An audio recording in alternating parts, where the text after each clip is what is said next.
Greetings from the Connections Library in Berlin, Germany. We'll be here for the next 2 or 3 days, and my intention is to go ahead and load in some soul care episodes. So here we go. Today we're in 1 Timothy chapter 3, again, where he's describing the character, the profile of a person who desires this noble task of being an overseer. And so in verse 2, we talked about this before, but let's pick it back up. Now the overseer is to be above reproach, faithful to his wife, temperate, self-controlled, respectable, hospitable. Pause right there. We talked about the hospitable aspect briefly last time. I want to pick that back up and say there are some people who are by nature more hospitable than others. And even some of this personality and temperament. And there are people whose spiritual gift is hospitality. God has just put into them this sense of how to be hospitable to people around them. Not everybody has this gift. I've noticed that it's not just extroverts who have the gift of hospitality. No. So I think at face value, at first glance, you might think that. I know of introverts that have terrific gifts of hospitality. But the introvert-extrovert divide, what that basically does is it sets up more of a context. There are a few extroverts that do really well with hospitality to one person. There are more introverts who find that fits them, right? One or two. Introverts tend to not dislike people. They just have I don't know what I would call it. I'm going to say their field of vision for this is a much smaller field. Now, extroverts, they like crowds, they like lots of people, and they thrive in expressing their hospitality in that kind of environment. My daughter Jenny and her husband Garrett are both extroverts, and both, I think, spiritually gifted with hospitality, as well as several other very important gifts that make them, I think, they're rock stars in their careers and their endeavors. They're both, in their own unique ways, are top of the field. And they work very hard during the day. Interestingly, what they love to do after a hard day of work, Jenny is this way. She loves to come home and cook and bake and whip up a meal and fill the house. She wants every seat around the table filled. And it's not like people just drop in. But yeah, people do drop in, and that's no biggie. But she is the one who says, you guys come over, bring your kids, you guys come over, let's just see now, Debbie and I are not extroverts in that way. I think we're both a little bit ambiverted in the fact that we can deal well in a crowd, but our preferred, environment is less crowded. We both expend a lot more energy by interacting with the crowd than we do by our own small group of people or just by our lonesome. And that to me is where the divide lies. Does being with people take energy from you or put energy in? If it puts energy in, you're probably an extrovert. If it takes energy out of you, you're probably an introvert. And for introverts, we need regular times of solitude. Extroverts also need solitude, but they don't feel it as acutely as an introvert feels that need. So, hospitality. If you're an introvert, that doesn't give you a get out of jail free card on hospitality. All it does is it helps set a context.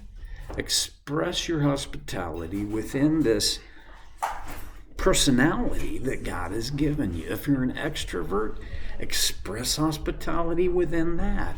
The point is, if you want to be a leader in God's family, you got to demonstrate hospitality. You've got to learn how, if you're an introvert, to get outside your comfort zone and invite people into your life and home. And if you're an extrovert, this will be less difficult, but if you're going to fit the profile here, it has to be done authentically. You can't just run a sideshow. Bring everybody in the tent and let's have a show. No, that's not necessarily hospitality. Hospitality has to do with opening your heart as well as your home. Hospitable. Self-controlled. Self-controlled is, in my opinion, along with being the ninth of the virtues within the fruit of the Holy Spirit: love, joy, peace, patience, kindness, goodness, faithfulness, gentleness, and self-control. That is a mark of maturity. A mature person has learned how to control themselves. Immature people require outside control. So think about your kids when they're little. You are, as the parent, or if you're a teacher, you're an agent of where you support controlling their behaviors into appropriate ways, okay? You don't get to control them in the mind control sense, but you enforce the boundaries, okay? As kids mature, you should have to do less and less of that, and they will do more and more of that on their own. That's a mark of maturity. For someone to lead in God's family as an overseer, as a bishop, as an elder, they better be mature enough to demonstrate self-control.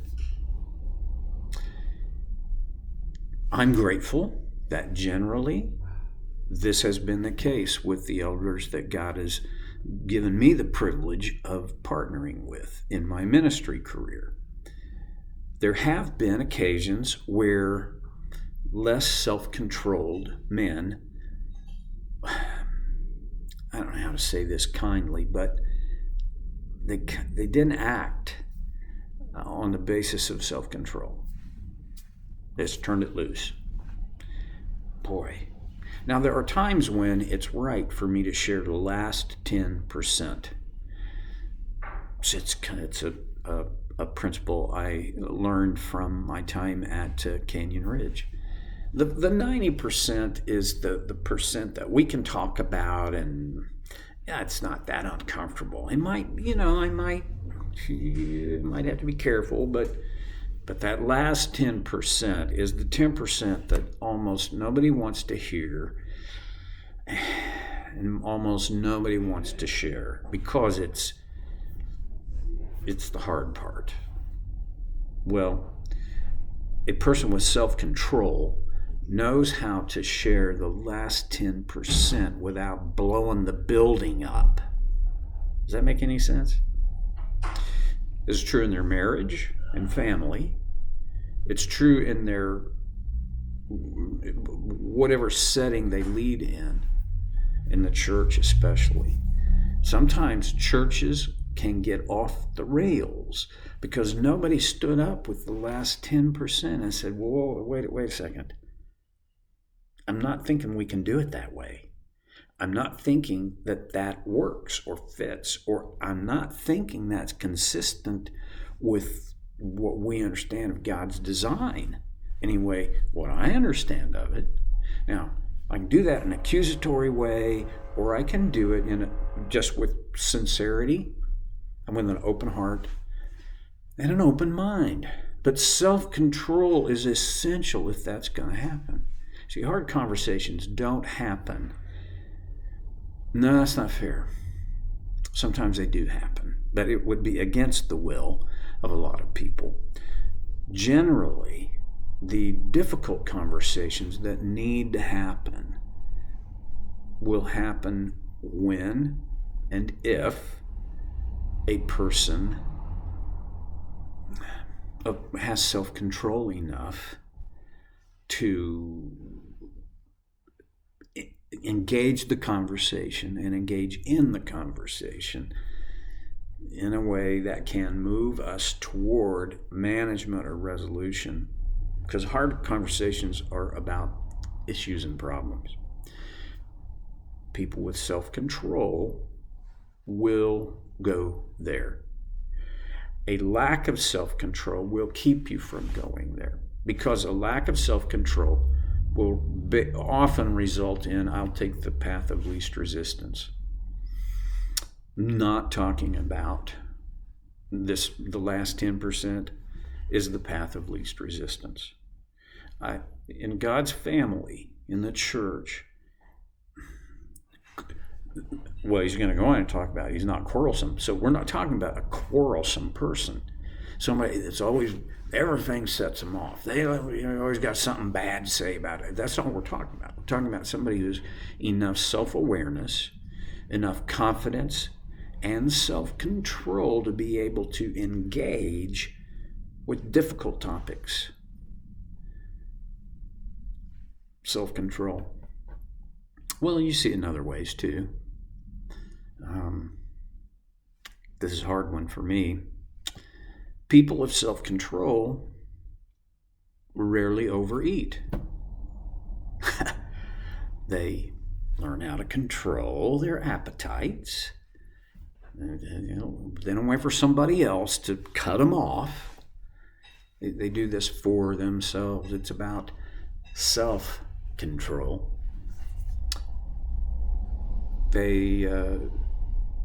He goes on to describe a few things that would be characteristic of people who are self-controlled. The issue is a self-controlled person doesn't wait for somebody else to control them. And here, by the way, a truly self-controlled person is not looking for an opportunity to control somebody else. No. That's one of the differences between a perfectionist and someone who is truly self-controlled. See, the perfectionist is about controlling as much as they can to get the perfect outcome that they are convinced should happen. And the primary reason they're convinced of this is because they thought of it. The self-controlled person, they understand how to control themselves without attempting to control everybody and everything around them. It really does come down to what I do about what happens to me is way more important than what happens to me. And self-controlled people most often will be on the working side of that formula. That's all I got for today. I'll see you next time on Soul Care with Stevie Boy.